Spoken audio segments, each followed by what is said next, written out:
Here's how to turn on the sorting system. First, you need to make sure it's plugged into an outlet or a wall mount. Followed by that, you go into the power strip down here. You turn on your switch, make sure it lights up. Next, you turn on your motor over here. And then you follow over to the HMI. Wait for the screen to load up first. It says, we'll say initializing project. This, the time it takes can vary. So just let it do its thing.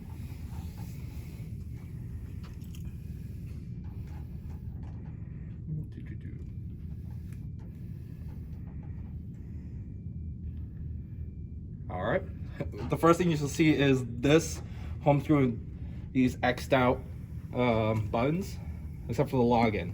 Before you can mess with any of those, turn off your e-stop. That is done by twisting clockwise on the e-stop, and you wait for your stack light right here to turn on. And that could take up to 10 to 30 seconds. All right.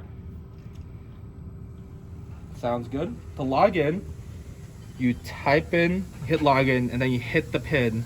Hit in your password 1111 if you're a student, or 1234 if you are the instructor. And then you can control what screen you want and see what goes on throughout this process. The first one is the proximity sensors. It reads you what proximity sensors are being triggered and gives you in live time feedback. To go back to the home screen, just hit the Enders Hauser logo on the top.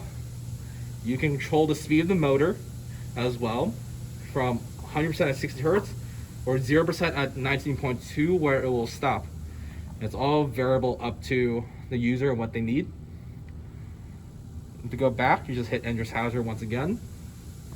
This status tells you what is plugged in, and so you know what's connected and what's not. Go back the same way. Barcode scanner reads barcode. Color indicator tells you what color goes on, such as this blue jar right here. You can put it in front of the sensor, and you can see that it was blue,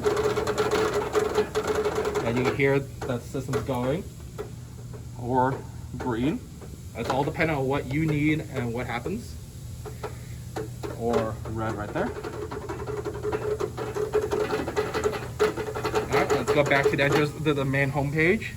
And then this indicates what sorting method you want. We have the color sort, hide sort, and there's a third sorting option for whenever you want to make your own program. We left this open for any student to code on. And you control all these through the conveyor master. It shows you a live time as it goes through the system.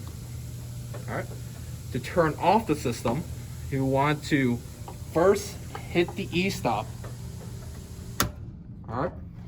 Wait a few seconds because we want to make sure any voltage or charge is dissipated over time. And then we turn off the motor.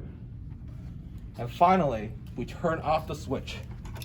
You want to wait approximately 10 to 20 seconds between each process to ensure that no voltage or charge is stored up that may damage the motors or the sensors.